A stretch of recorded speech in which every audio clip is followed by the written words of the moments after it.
Cardiovascular Institute of the South is celebrating 40 years of delivering healthcare to our patients and communities. Founded by Dr. Craig Walker in 1983 and guided by a mission to provide the highest quality cardiovascular care available, CIS has pioneered hundreds of firsts to improve outcomes for cardiovascular diseases. Through new technology, virtual care, outpatient procedures, and national growth, CIS is improving lives and leading the way for advanced care and innovation.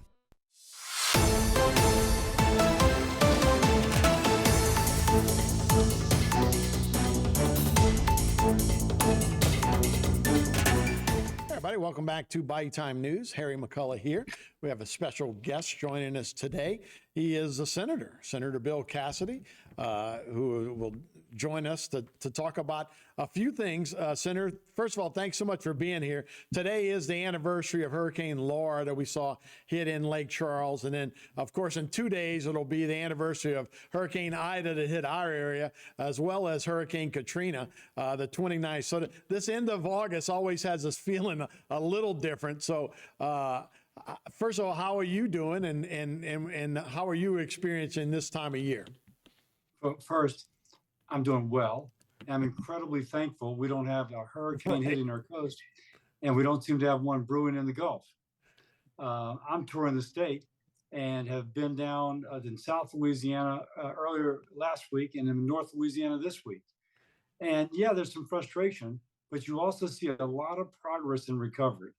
And I'm feeling encouraged by that progress. Yeah. So as we talk about it, the recovery, it seems like it was yesterday in a lot of different ways around here.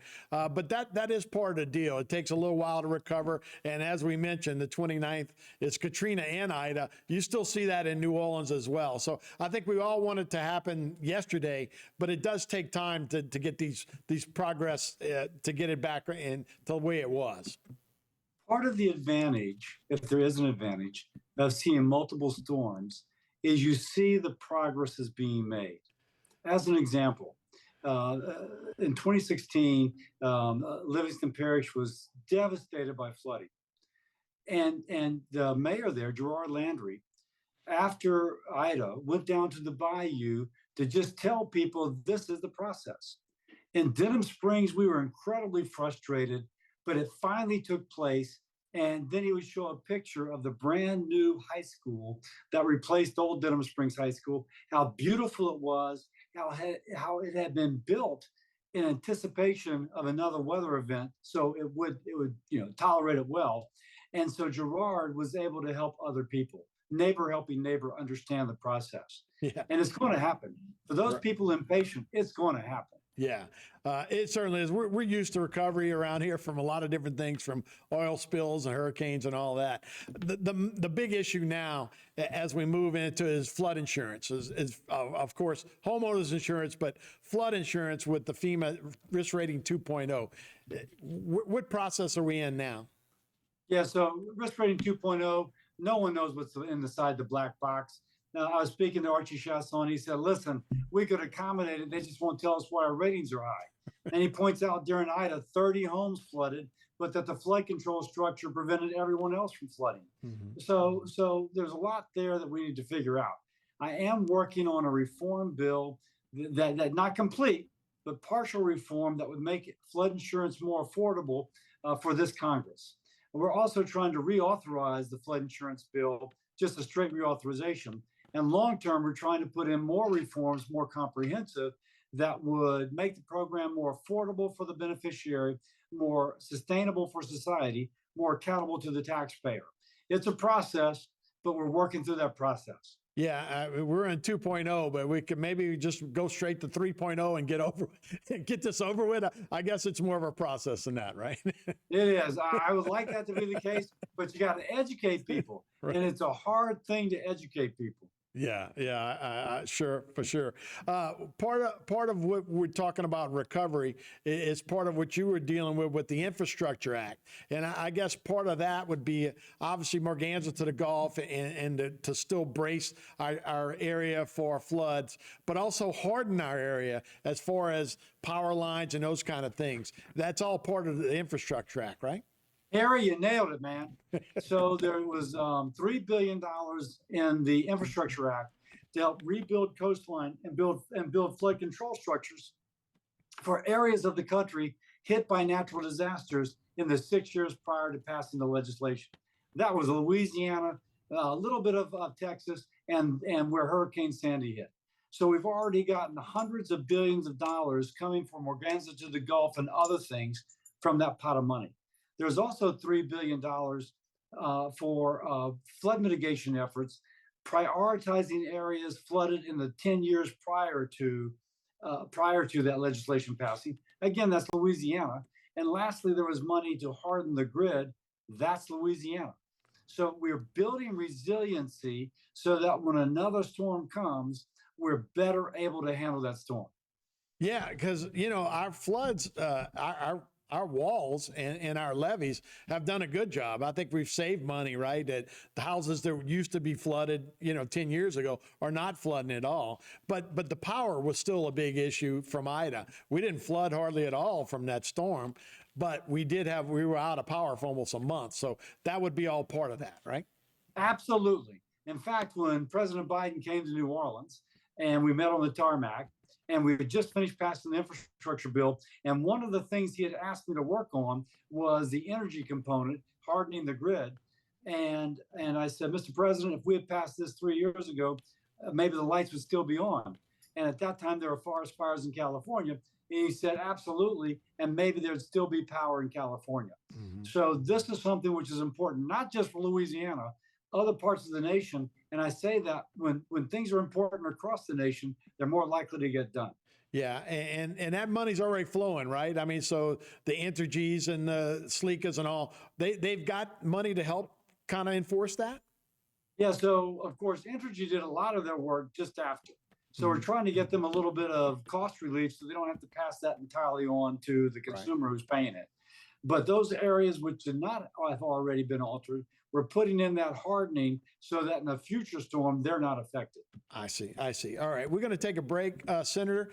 Please stay with us. We'll be right back with more Bayou Time right after this.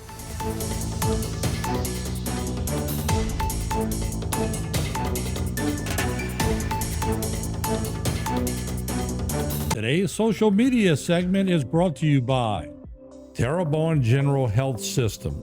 Your health is our legacy. Rouse's, you're either local or you're not. Buick, the craft of modern luxury. St. Martin and Bork, know your rights.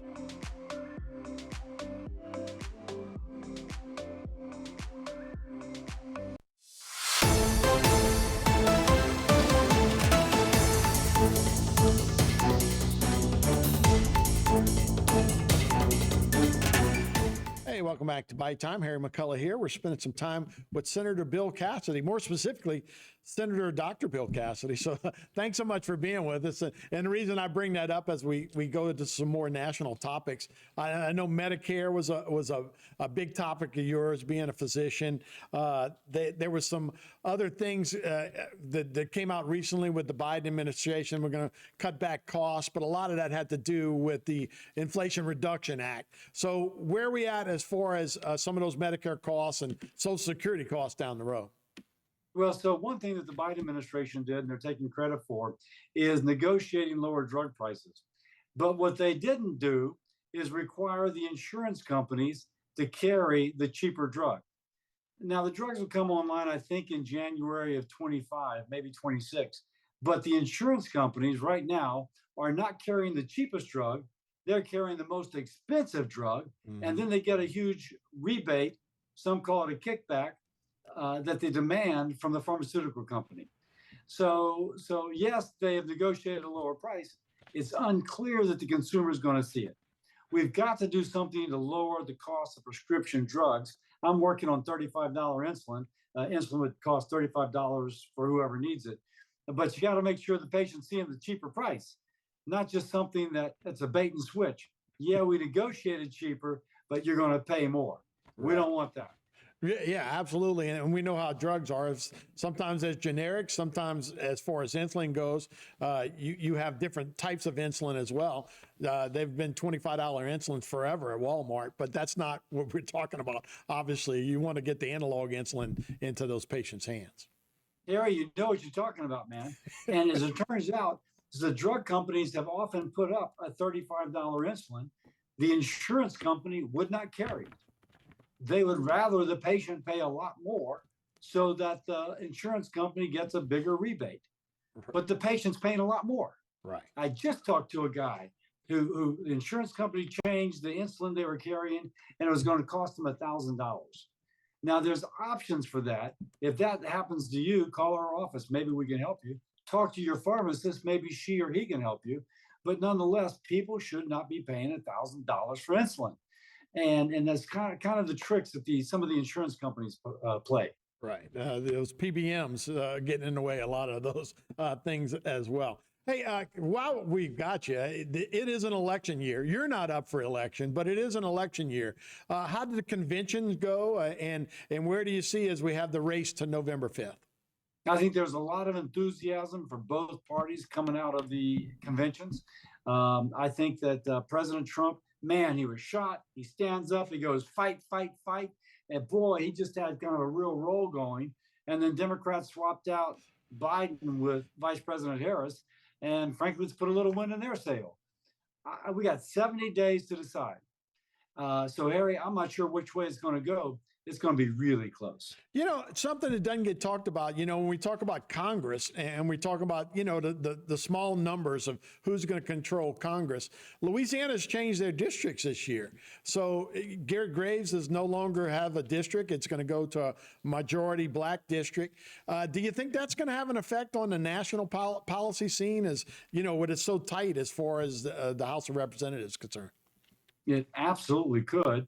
So some of the viewers may not know this, but Governor Landry asked the Louisiana legislature to change the districts, and a district that had been held by a Republican, Garrett Graves, has been positioned so it's 55% African American, and an African American is going to win it, and it will be a Democrat. Now, Mike Johnson, the Speaker of the House from Shreveport, Louisiana, he's got narrow margins. It's like really narrow. If he loses one in Louisiana, 3 more over there and 1 more over there, he may not be speaker. Right. So it's going to be tight for the House of Representatives, tight for the Senate. It's going to be tight for the presidency. Yeah, it will. Do you think there's a big difference when you're talking about Kamala Harris running, you know, as opposed to President Biden? Well, huge difference. Biden was just thinking in the polls. People were not going to vote for the guy. They had decided that he was just frankly senile. Whereas Vice President Harris, she kind of interesting. She's flip-flopped all over the place, but she's flipped and she's flopped in a way that she thinks she's speaking to moderate voters. And those independent moderate voters are going to be the ones that decide the election. I also think that she is getting younger people enthused. I just saw some polling data that young females are signing up to vote much more than young males. Now, that could be a Vice President Harris effect if these young women want to see a female president.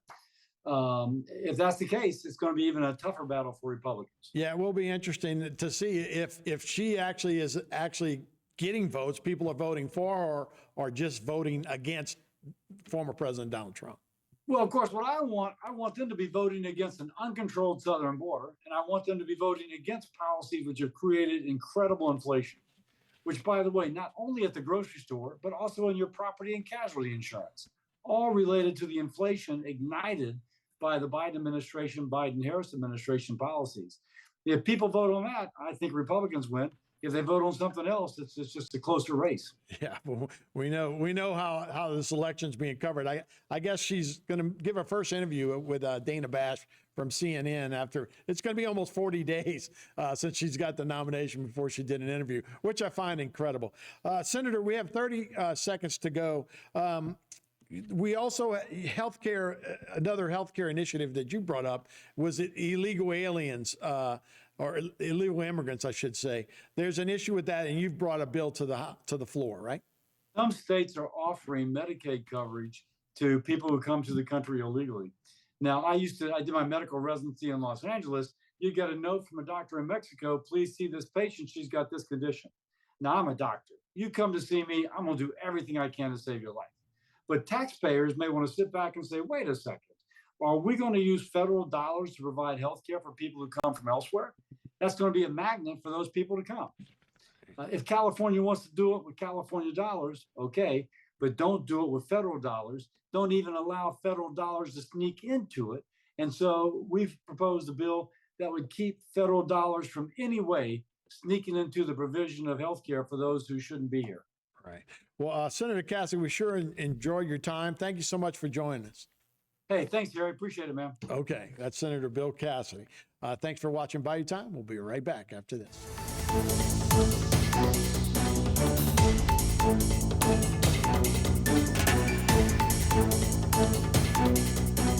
Today's social media segment is brought to you by South Louisiana Bank. It's better when we bank together. Waits and Downer, attorneys at law. Terrebonne Ford, built Ford tough.